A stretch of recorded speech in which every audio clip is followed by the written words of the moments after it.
This is the Guns Magazine Podcast, episode number 80.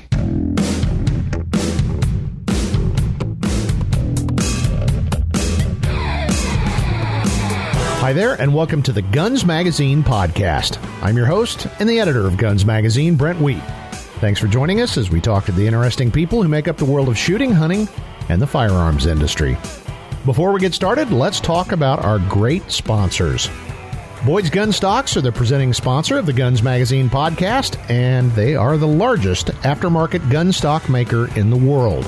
Boyds Gunstocks just fit your body better.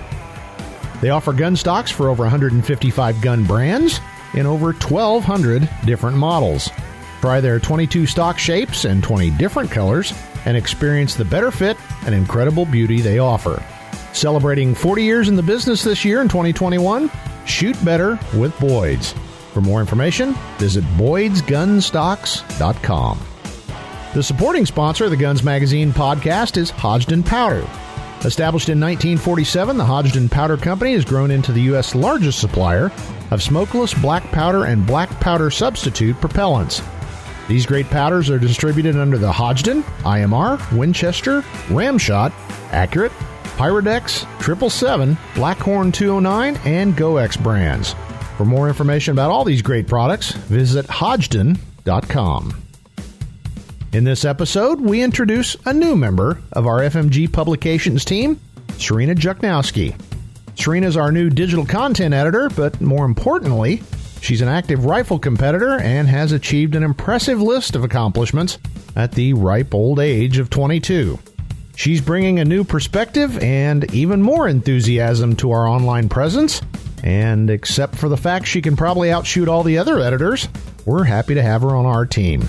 Here's my interview with competitive rifle shooter and the newest member of the FMG family, Serena Juchnowski.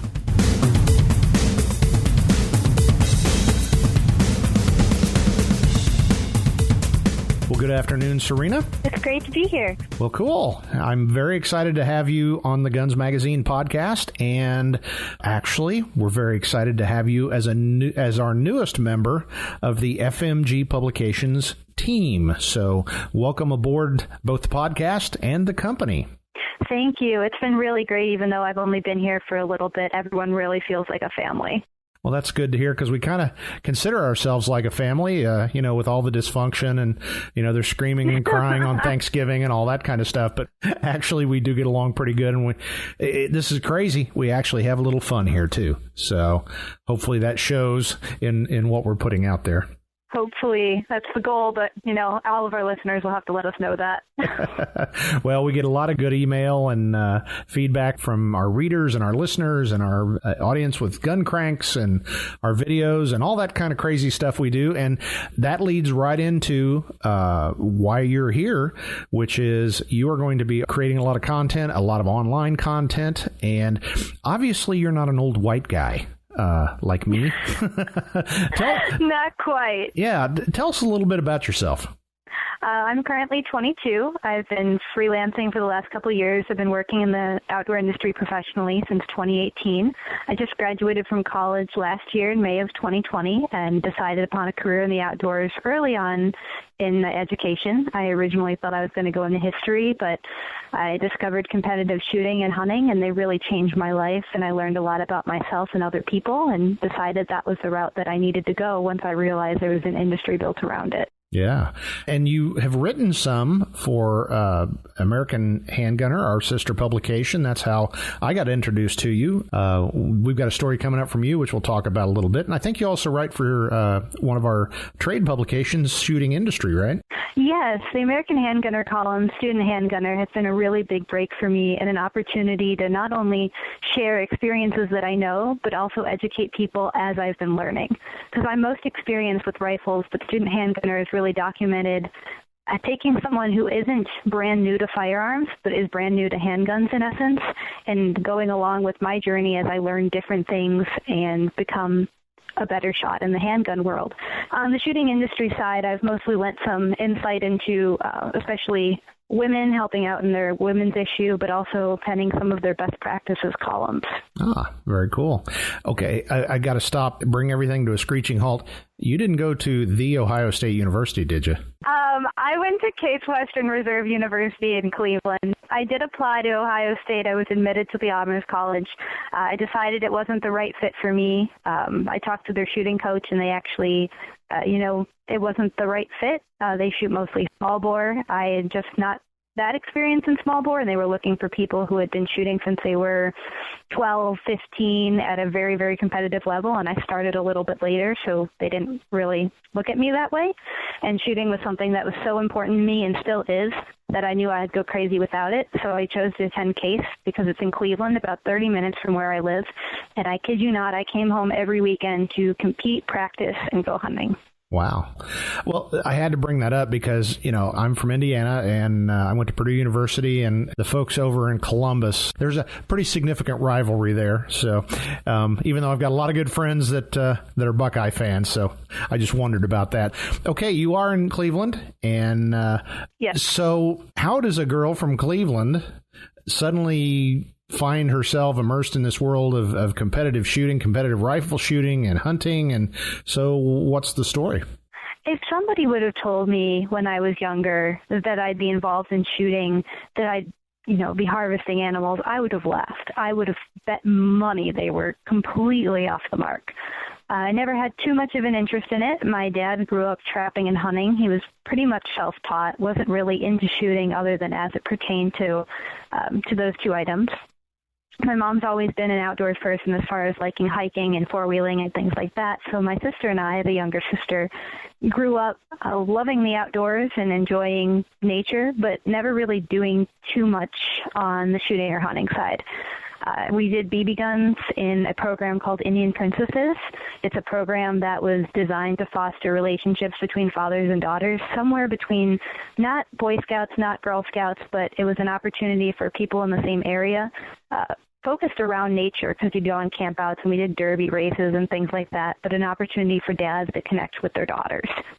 We did BB gun shooting there, and it was twice a year or so, and I always enjoyed it. And we had our own BB guns when we were about 7 or so, but we only shot them a couple of times. I wasn't strong enough to pump it, and I got really tired and frustrated with the whole process. So I didn't actually shoot what I would consider a real firearm until I was at the end of my 8th grade year. A man named Chuck Maloney is my dad's friend. I look at him as my grandfather because I didn't grow up with grandfathers. They had both passed away. And Chuck came over with a .22 and said, "Hey, would either of your daughters like to shoot this?" My dad's like, "Well, Kelsey won't. That's my sister. Or Serena might." And I remember plain as day I was doing homework and slightly annoyed. I was more of a nerd and brain, so I was annoyed that they kind of disrupted me from my homework to come out to the yard and do this. And the first thing I did is I looked at it and I said, if I have to pump this, there's no way I'm touching it. And they said, "Oh, no, you just do this." And I was like, "Well, then why didn't you show me this before?" That would have been so much more enjoyable. Where have you been all my life? Exactly. And I didn't realize it at the time. I was about 15, I think. I didn't realize it at the time, only later on, how weird it was, how I got started, is because normally people set you up on a bench, right? Or in the prone position, laying down, something really stable just to get you used to firearms. They taught me how to shoot standing. The first shots I ever took with a firearm were from the standing position. They're like, put your arm here, do this. They put up a small little metal chicken silhouette, like a little swinger target in the yard about 25 yards away. It was about the size of a $50 or so. And they're like, all right, well, here's the bullet, aim this direction. They went through firearm safety, and they're like, all right, hit the target. I was like, oh, okay. So I put the bullet in the chamber and shut the bolt with a Birdie 22. And fired, hit the target, and I was like, oh, okay, cool. So I turned around, and my dad had the most incredulous look on his face ever. And it was somewhere between confusion and astonishment. I just remember being like, what did I do wrong? Because he kept telling me to do it again. But I thought it was because I messed it up. I was like, well, I hit the target. Isn't that what you wanted? So he just kept saying, just do it again, like basically stop talking and shoot. So I did it again, I hit the target, and he and Chuck just looked at each other, and I realized that I had some natural ability. So wow. I started shooting cast bullet silhouette matches, Tusco Rifle Club with a bunch of 70-year-old guys who I came to love. There was one other girl that would come periodically, but it wasn't formal silhouette. It was actually shot on a pistol silhouette range, and we were shooting it with 22s and cast bullet rifles and things like that. So we would drive an hour about once a month to Tusco Rifle Club, and my dad would shoot a lot of the classes, and I would shoot my 22 one time with a 9-power scope on it, and basically shoot for 20 minutes and then be there the whole day. And I enjoyed it, but I started getting tired of just doing that. So Chuck built me a 32-20 that I fell in love with. It was my first very own gun that was mine. Dad was not allowed to touch it. A 32-20. Yes. It's a little bit of a Wildcat cartridge. It's really more of a 30-20, but I love the round. And Chuck would make all the cast bullets himself, and I'd help load them. And it was the most archaic process compared to the Service Rifle and Palma loading that I do now. But it was a lot of fun, and that's how I got started. The high-power stuff came later. I got really tired of not shooting during the winter because I'd get decently good by the end of the season and the end of towards fall. And I'd come back in the spring and was so rusty it would take me the entire rest of the summer to get to where I was. I'd always get really frustrated. But I was kind of known for shooting well standing because it's the most challenging position. And in silhouette, you have no shooting coat. You don't have any supports. You just pick up the rifle and shoot. So I tried to join 4-H, and the county that we were in, the meetings were on a school night an hour away, and they had a horrible shooting program. But the next county over, about 20 minutes away, had a really good shooting program. So we petitioned to join there, and they said, no, you can't join. You'd have to do this. And I was already too advanced for their program, but pretty disappointed because I wanted to shoot. And stumbled into, and I mean completely stumbled into, South Cuyahoga Sportsmen's Association's junior high-power rifle team. They shoot small bore in the winter inside at 50 feet, and then high power in the summer. That's 200, 300, and 600 yards with an AR-15, but we had only a 200-yard range. So I went to check it out with my dad, and it was a junior program. And I really met a lot of wonderful people who I consider family that ran the program. And started shooting once a week, every Thursday night. I would get as much homework done as I possibly could. I don't think I ever missed a practice, to be honest with you, maybe once. I don't think I ever missed a practice. But I came the first night to shoot small bore, which is more Olympic style, and these kids have got these, fancy Anschutz 22s, and they're wearing shooting coats, and they've got slings, and all of it was completely foreign to me. I've got a TC Contender break open 22 single shot with a 9-power scope on it to shoot small bore. And they're like, oh, well, you need a sling. We're like, oh, no problem. So we got one of my dad's tree stand straps and wrapped it around the front of the barrel and tied a loop on the other end of it. And they're like, that's not going to work. Wow. So very quickly figured out that this was not the way to go. But I liked it enough that I started getting into it. Not small bore as much, but I really liked when we shot high power. So the first time I shot high power, they're like, oh, okay. So every May they'd go outside and then the kids would get all excited. And I was the only one who had no idea what was going on. They were just like, oh, do you want to shoot this? And I was like, oh, sure, of course. They're like, oh, it's an AR-15. I was like, great. What's an AR-15? Which to me now sounds so dumb, but I had no idea. I didn't know what one was until I was 16. Sure. So we go out on the range, and it's still funny to me because normally, the kids, they'd always kind of take in the back and they'd let them shoot just prone the first night they were out there. But they put me on the line with all the other kids, and they were all guys. I was the only girl on the team. And, worked with me and made sure everything was safe, but had me shoot the full course of fire with the guys that night, standing, sitting, prone. And I fell in love with it. So I think my first sitting target was a 96 3X or so, 96 out of 100, which was pretty impressive, especially since I was shooting iron sights, and it was the first time that I ever shot an AR. Not that the iron sights mattered, but it wasn't like a 9-power scope or anything like that, like I had been doing. And it was interesting because some of the guys, as the team transitioned over time and more people came in, some of the ones that were older didn't like that I was better than them and actually stopped shooting, which was pretty sad. Wow. But as the younger kids started coming in, I had somebody poke a hole in their target because they couldn't stand for me to beat them, so they had to beat me by X count. And I was like, if that makes you sleep at night, that's fine. But that's not why I'm here. It's about yourself and learning, how much you can do. Yeah. But a lot of the kids on the team became like my younger brothers from then on, and now I'm team mom and starting a new nonprofit in Ohio to run the junior program out of. So, I mean, that really does lead into the question then, what is it about this that obviously it suits you really well?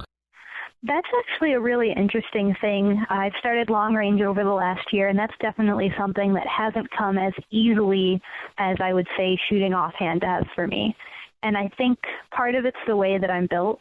Girls are always said that they're better shooters than guys.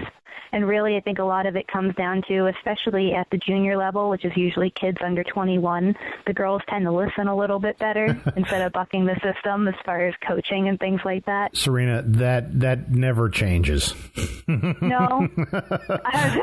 I've taught many adults up to age 80, and it never changes. But we have hips, so that allows me for offhand, I can balance my elbow on my hip essentially and have a little bit more support than the guys do. But I think the reason I really connected with it is I've always enjoyed some level of competition. I played soccer, I played softball for years, and I think the bottom line of it for me is I never quite fit. I enjoyed the sports, but the girls were catty, they were mean. I didn't enjoy the environment. It wasn't, you know, where you see the videos and the movies of these teams that love each other and do all this stuff together, that was not my experience. I was kind of the odd man out with certain things. I mean, people were nice, but there were definitely times of, this is not where I want to be because I am miserable. But I did well in what I did. So I stopped a little bit around 6th grade. I stopped playing soccer, and I had stopped softball somewhere before that. And I focused on school. So I was part of like the academic challenge trivia team, and I'm not the best at math, but I was somehow part of the math honor society. And I just threw myself into everything, but nothing really clicked until I started shooting and joined the shooting team.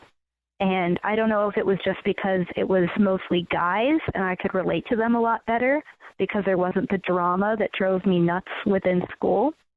But I think a lot of it was the ability for me to not have to depend on anybody else necessarily, that shooting is such an individual sport, but with a team that can provide you with moral support, with friends, with all of those aspects, but allowing you to still do your own thing.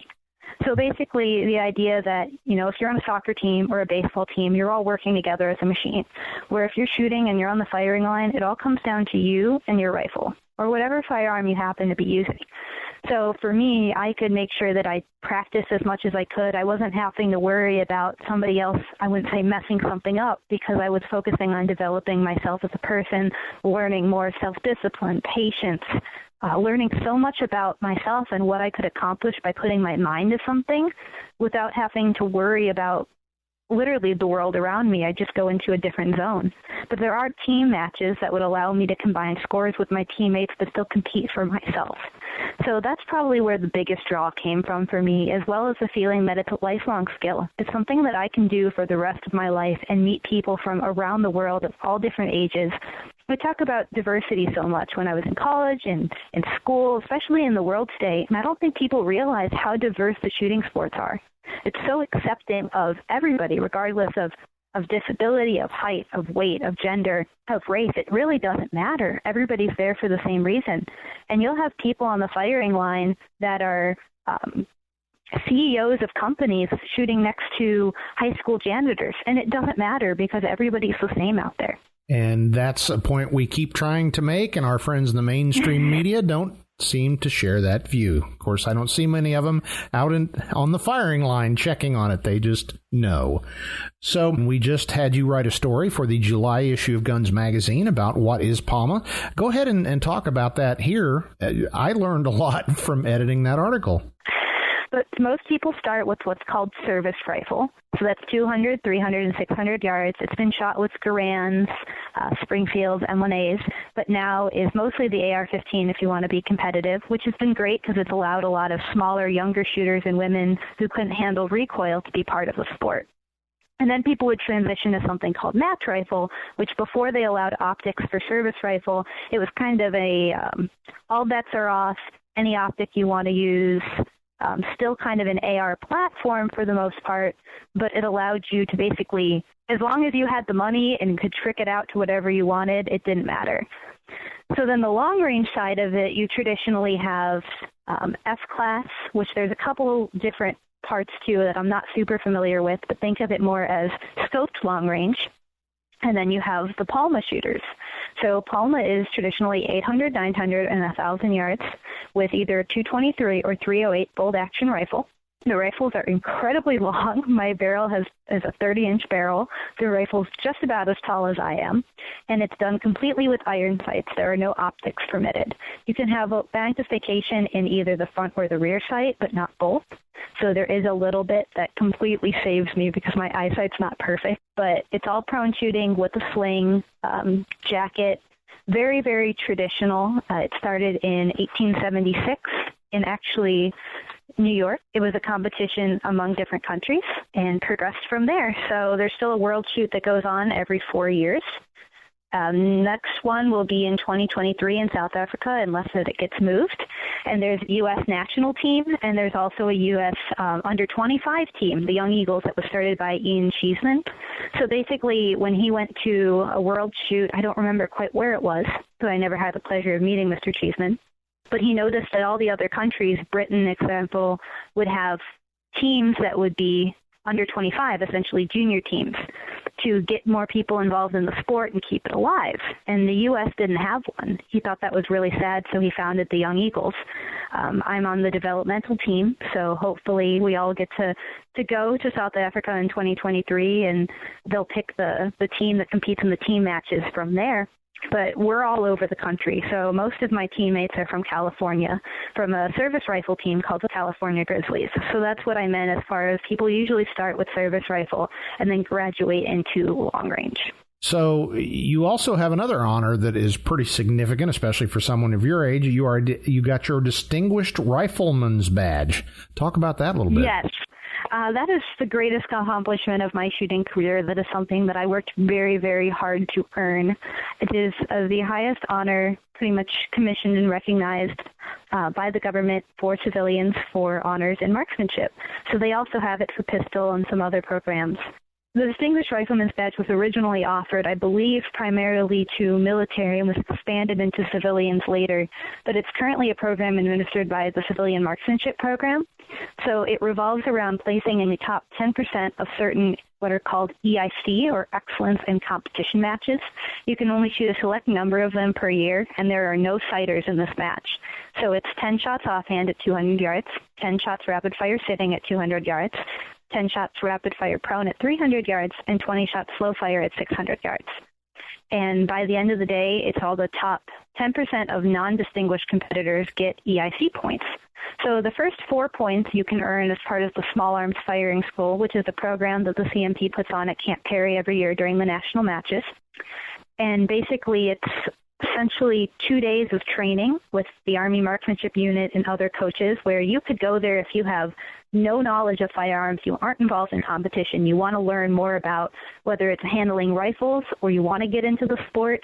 They provide the rifles, ammo, the training. You pretty much just have to show up and be willing to learn.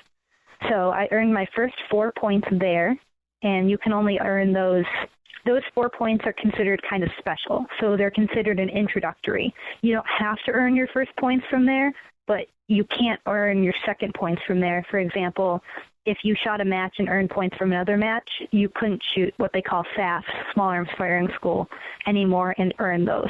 So people have spent their entire lives trying to reach that 30-point mark, and you have to have what is called a hard leg or a 10-point leg. They're giving an amount of 6, 8, or 10 points. And all legs at the Nationals are 10 points. They call basically that group of points a leg. There's different theories as to why. Some people have said that it's like 3 legs of a milk stool. I'm not really sure what the true story is on why they call it that, but the fun part is when you're trying to get more people to come to a competition that don't have their distinguished badge to try to up the number of people who will earn points. It's kind of an honor thing, too, especially as you're learning and practicing. But even if you know you're not good enough to earn points, depending on what the major scores are. Say you're shooting in the 430s, but in order to get points the last couple of years, you've had to place in the 470s or so out of 500. And sometimes it's been the 490s, depending on what match you're at. But people will come and be what they call leg meet, or just come out to have fun and support the other shooters, because one day you're going to need somebody when you're shooting at that level to come to the matches so that there's enough people to give out those awards. And you got yours at age 22. I did get it. I got it at... Actually, you were 20, right? Right before... Yep, I was 20. When I first started shooting high power in 2015, I made a goal for myself is that I wanted to become distinguished before I was 21. And the reason for that is I thought that that's when you stop being a junior. But the CMP and NRA rules say that you're a junior through the year of your 20th birthday. And my birthday's in December. So I kind of got screwed by a year, but I had still set that goal at 21. So I earned my last points in October of 2019. And before I turned 21 in December. But it was really it was a huge process for me. I had earned 10 points at the national matches, and it was really an amazing experience and a journey, not just because of how hard it is, but because of something else that happened in the midst. On May 5th of 2019, I was in the hospital in ER and found out that I'm a type 1 diabetic. And it has really messed with my shooting. It messes extremely with your eyesight. So I went from shooting all the time the summer before to right when the season started, the year that I was going to be at my best, because I had just kind of reached the point of that was going to be my year, and had that happen to me. So I had a lot of really bad matches, learning about being up on the line and shaking so bad that I could hardly hold the rifle. Taking shots that were almost off target, not unsafe by any means, but shooting, say, a 5 or a miss where I would normally shoot a 10, and not having really any control of that, and learning to manage a new disease that I never dreamed I would have. So the fact that I was still able to accomplish that goal before I turned 21 by having that entire season turned upside down really meant a lot to me. No doubt. Very impressive. So talk about goals. Where are we going to see Serena next? Well, next goals in Service Rifle, I'd really like to earn my High Master classification through the NRA. So there's two governing bodies of high power, which is Civilian Marksmanship Program, CMP, that administers the Distinguished Rifleman Program, and also the NRA, the National Rifle Association. So CMP also gives what are called classifications, but most people look at NRAs because they've been around longer. And it's basically a delineation of percentage of scores. If you're shooting at the 97% level, then that is high master score. And when I say 97%, that doesn't mean missing or hitting the target.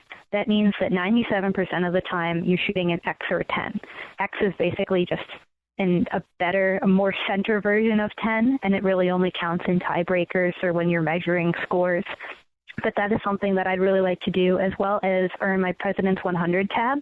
The Civilian Marksmanship Program has a match every year at the national matches. It usually draws a little bit over 1,000 people. And it's a one-day match, no sighters. It's 10 shots offhand standing at 200 yards. Well, offhand standing are the same thing, but people call them both. 10 shots at 300 yards, rapid fire prone, and 10 shots at 600 yards, slow prone. And it's going to look a little bit different this year because of COVID and everything else. But traditionally, they'll take the top 20 shooters and they'll have a shoot-off from there, 10 shots at 600 yards, and everybody will come and watch. But I want to place in that top 100. That's a huge, huge honor. Whether you're distinguished or not, that's something that really says, you're good at this. You've placed well in the nationals, basically in the top 100 people in the country in your sport. So that's something that I haven't gotten to do yet. I've come close, but it's one of those things of if you have someone that's shooting, say, a 280 out of 300, there might be another 100 people that have shot that same score, and it comes down to X count. So every point matters when you get to that level. And with Palma, of course, I only started last year. And the article in Guns Magazine really details how I got started and the difficulties that I faced in having a stock that didn't fit right and learning about the different types of equipment and everything and just entering an entirely new world. So this year, my focus is to hone my position and be able to shoot better scores and essentially shoot cleans or targets that have are 100 out of 100, if you want to think of it like a grade, something that you're not losing points on because I'm shooting at a target with rings rather than hit or miss like in some other disciplines. Yeah. So those are my main goals. In Palma, mostly just to improve. Not as many super specific goals on that end yet, just because that's still a relatively new place for me. And when I go on the range, there's so many successes and wins. It isn't just about, say, winning a trophy or setting a national match record. It's about learning and doing something better than you've done it before. If I go out to the range and I shoot a bad score, I'm not unhappy if I understand why it happened, because it gives me an opportunity to learn and improve for the next time. And that way it is a win, it is a success. So if you have, for example, I do a lot of work with kids, if you take someone out on the range and they're shooting a 60 out of 100, when they shoot their first 10 or they shoot 65 out of 100, they're the happiest in the world because they were able to see what their work was able to accomplish. And you keep going from there. Yep. Well, let's shift gears a little bit. You know, you've been given a bully pulpit, as Teddy Roosevelt, your favorite president, said. What are some of the things that you want to pursue in the next year as we're creating content and doing videos and podcasts and all that fun stuff? I'd really like to bring a lot more marksmanship content. I know, when you look at competition shooting, it's such a huge segment of the market, but I think there's also, from the money side, but seeing how many people are coming into shooting, new firearms owners, to keep people involved, it can't just be about self-defense. There's got to be other things involved to keep people on the range, practicing, honing their skills, and enjoying the shooting sports and learning how much there is, that firearms aren't bad. They're tools that some people choose to use in the wrong way, unfortunately. So I'd really like to bring more marksmanship content as far as teaching people how to become better shooters, about different types of shooting, different types of gear, how you can use firearms in a safe and enjoyable way to learn about yourself and learn about others, as well as that type of content I think would also appeal not only to the 8 million new shooters that came into the fold last year, but also to women and kids doing content that shows not exactly, oh, I'm a girl and I can shoot, but this is why your body might be different, and this is how you can learn to shoot in a way that will benefit you but not be right for your husband, your boyfriend, your son, your brother, etc. So try to bring some different perspectives to the website and digital content while also just getting more out there. Now, you've been talking about yourself, but I'm going to ask the big think question. What do we need to know about Serena? Well, I'm really passionate, especially about the shooting sports, in case you couldn't tell, and especially getting people involved and helping them to find their passions wherever that lies, because I never expected to be involved in shooting or hunting. I started hunting in 2015 when I joined the junior team because all the guys were doing it, and I wanted to kind of see what it was about, even though my dad had brought books home and I didn't take the test, kind of ignored it, let it sit for years, convinced myself I couldn't do it. I always want to put out good information that entertains, educates, and I like to hear from people. If someone is looking for a certain topic or is like, hey, I don't really like that, I know there's, that's opening a whole can of worms, but it's always interesting to get the perspectives of an audience and see what the need is, because sometimes we're a little bit blind to it.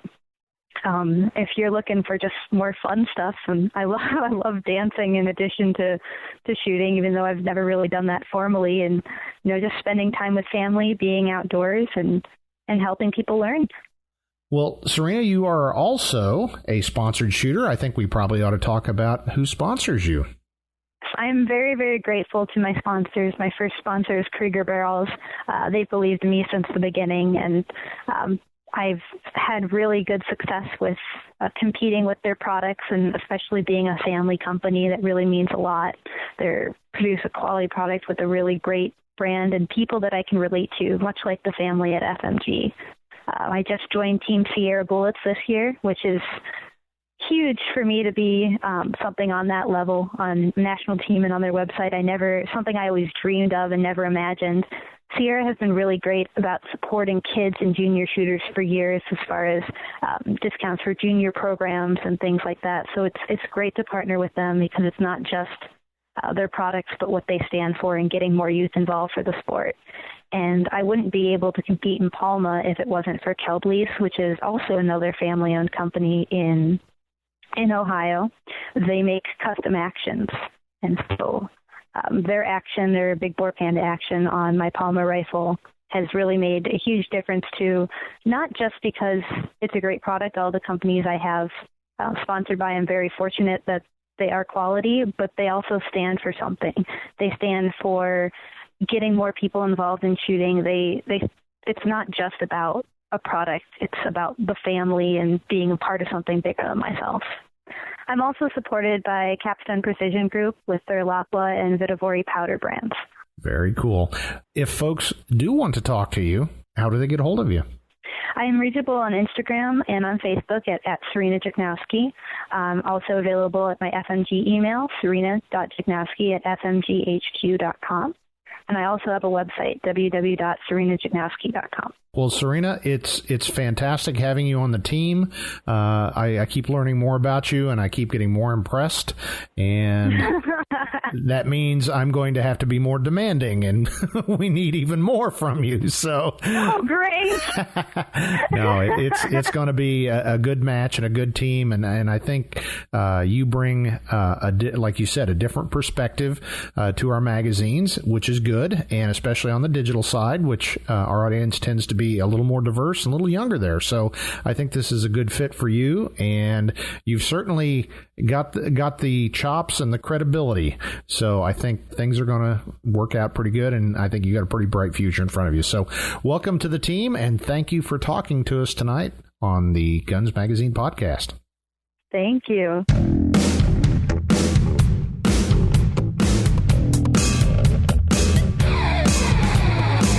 It was great talking to Serena Juchnowski, and you're going to hear a lot more from her in the future, both here at Guns Magazine and on the Medalist platform. With that, we hope you're enjoying the Guns Magazine podcast. Guns Magazine was first in the business, and we're bringing you the most interesting chats in the gun world. If you got questions or comments about the show, please email me. That's editor@gunsmagazine.com. Make sure you subscribe to us on your favorite podcast catcher, YouTube, and of course at gunsmagazine.com. And while you're online, don't forget to check out our great sister publications, American Handgunner Magazine at americanhandgunner.com and americancop.com. We'd also appreciate it if you'd share a favorite episode or some kind words on your own social media. And of course, don't forget to check out the presenting sponsor of the Guns Magazine podcast, Boyds Gunstocks. Learn more about the 1,200 different model gun stocks they make at boydsgunstocks.com. That's it for this episode of the Guns Magazine podcast for the entire staff at FMG Publications. I'm Guns Magazine editor Brent Wheat. Now get out there and get shooting.